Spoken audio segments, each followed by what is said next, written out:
Hello there and welcome to Relaks Media. This is your Tito Pablo and we are once again in ETS2, and for this video we are going to discuss the graphics settings that I use in game and how do I turn my game from looking like this to this. Now before we continue with the video, allow me to invite you to our Twitch channel. The links will be in our description down below. If you want to see live content from your Tito Pablo, check that out. I am streaming on a regular basis. Well, I'll be streaming on a regular basis. And I hope to see you there. Now on with the video. Now there are various ways to enjoy the game, and that's, well, number one is the driving experience, of course. That should be the reason why you picked up the game in the first place, right? But apart from driving, you also get to enjoy how beautiful the game looks, how beautiful the sceneries are, how beautiful are the mountainous roads packed with dense trees and greeneries. Now, in order for me to appreciate that beauty even more, I make sure that I am always running the game in its optimal settings. When I say optimal settings, that would be the best possible settings that my system can handle. So right now I'm going to show you the graphics settings that I am currently using in ETS2, and hopefully you'll be able to tweak the settings on your game to look like what I have right here. So we are back in the main menu of ETS2, and we are going to click on options for us to access the graphic settings. Now there might be some who will have this particular screen right here, especially if this is the first time that you'll be opening this part of the menu.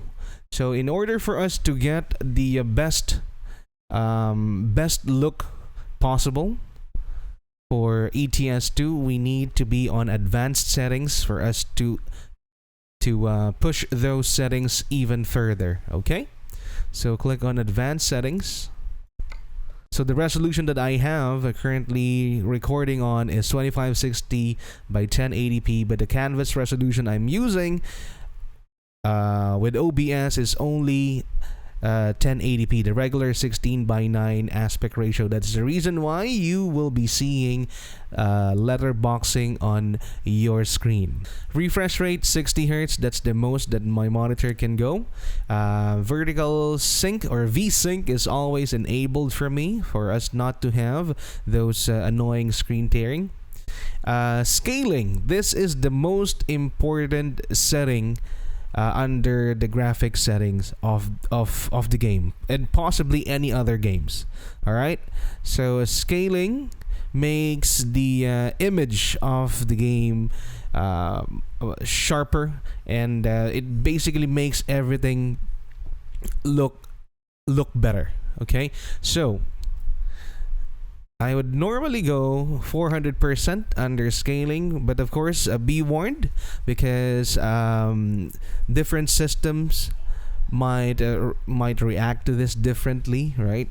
I am using an RTX 2070 with a Ryzen 7 1700, so hopefully my computer is able to handle 400% of scaling. Okay, anti-aliasing is set to high. Actually I can go ultra. Yeah, right, so it's always ultra. High dynamic range HDR is on, depth of field is on, sun shafts is also on, and color correction is also on. Okay, so reflection detail, I am setting that to high. Basically everything right here is in high settings, the highest that it could go, except for mirror distance. I'm only setting that to medium, because mirror distance is something that takes a lot of power from your system.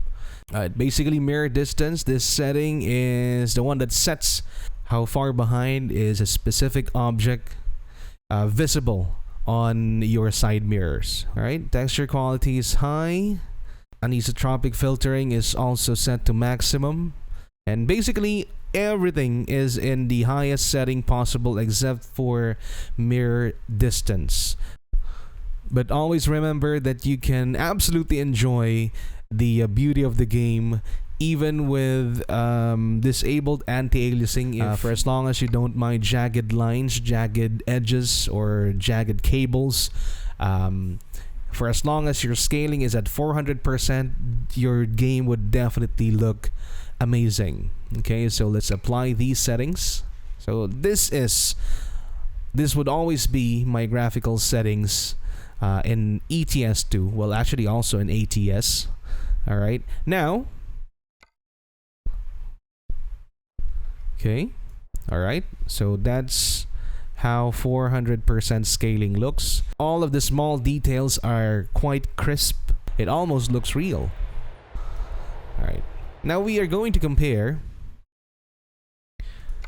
the difference between 400% scaling versus 125, because 125% scaling is the scaling selected if you are in simple settings, ultra preset. So it is only set to 125 scaling. So let's compare that quickly. Well, in the video that you are watching right now, it might not look that different. So the difference between 125 and 400% scaling might not be that obvious, but once you are inside the game, you're able to see that the edges of straight lines and small details looks a little bit rough compared to when the scaling was set to 400%. Even the details in the trees, the grass is all, it looks washed out. It does not look sharp at all, especially when zoomed out. All right, so that is the difference between scaling of 125% and 400%. If your computer is not able to handle 400%, you can go for 300, because the difference between 300 and 400% scaling is quite small. It's almost trivial.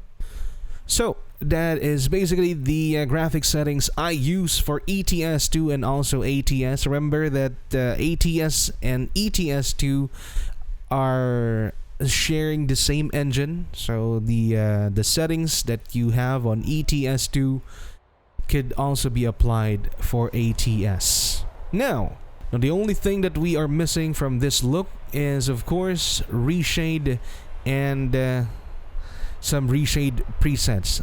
I'm going out of the game right now for me to show you how I go about that.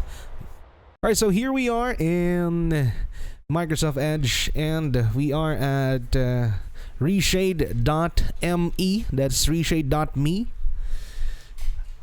So here we are able to download the program that we need to further enhance the look of our ETS2.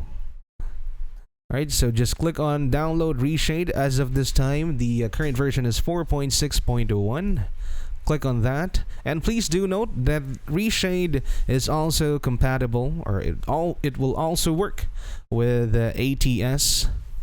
So you can definitely, if it is ATS that you are playing, it is definitely possible for you to enjoy the benefits of Reshade on that game too. Okay, so after you're able to download Reshade, we'll proceed with the next item for us to download, and that is the JD6 version 7 Kimochi presets. So this is John Doe 6's creation, so you don't need to worry. The links for these downloads will be on our description. So after all of the download has finished, we are left with an exe file that is for the Reshade setup, and a zip file for the John Doe Kimochi presets. So the next thing that you need to do is to install Reshade by double clicking it. So we need to select the game. So normally the game's shortcut or the game is installed on your computer will show here, and it's just a matter of you searching for Euro Truck Simulator, and from there you can continue with the installation of Reshade. So just select the one for DirectX. So it is asking me if I want to proceed because I already have Reshade installed in my system. So I just click on update. Alright, but nonetheless, you will see this screen right here. Now, technically speaking, we do not need all of these. These are the effects that will then be installed to your computer. And these are Reshade effects available for us to use. Okay, now just to make things simpler, we just need to, or we'll just select all of it. Alright, by the time you hit OK, it will begin the installation. It will download all of these effects for your Reshade to have. Okay, so assuming that we are done installing Reshade, it is now time for us to open a zip file that contains the Kimochi presets that we want. So what I am using is the one that says V7 Project NG 2.0 Ultra. That is the only thing that you need for this to work. Okay, but of course if you want to try on these different presets, then you can just simply highlight all of this and drag it to where you have installed Reshade. In my case, it is X60, the 64-bit version of ETS2. So all of those presets are here. But what I am using in-game is only the one for Project NG 2.0, or the one that says Project NG 2.0 Ultra. So after that, your Reshade installation is complete. Only thing left for us to do is run the game. Or the only thing left for you to do is run the game and activate the Reshade presets by the time your game has loaded. Okay, so the default shortcut key for Reshade, I think, is delete. Honestly, I cannot remember which key was it. But you don't need to worry because you will be shown that whenever the game loads, it will show you a text right around here, and it will show you the what key to press if you want to access the user interface. Okay, so alright, I am kind of reshooting this bit right here because for some odd reasons I lost the recording, but just make sure that you are using this particular mod right here, the one that says no bloom. This could be downloaded through the Steam Workshop, so it would remove the overexposed skyboxes of ETS2, which is known whenever HDR is enabled. So one more thing, the preset that we selected, that is the Project NG 2.0 Ultra, by default has two options enabled for chromatic aberration. These two right here. Now the thing is, it will make your screen look blurry around the edges. All you need to do to get rid of that is uncheck these two, and there you go. Your screen is now crystal clear. Alright, from there you'd be able to enjoy a much improved ETS2 experience. Okay. Alright, I hope you learned something from this video, and if you enjoyed it, please leave a like. And if you want to see more, perhaps subscribe with notifications on. This has been your Tito Pablo of Relaks Media, and I'll see you on the next one. Bye for now.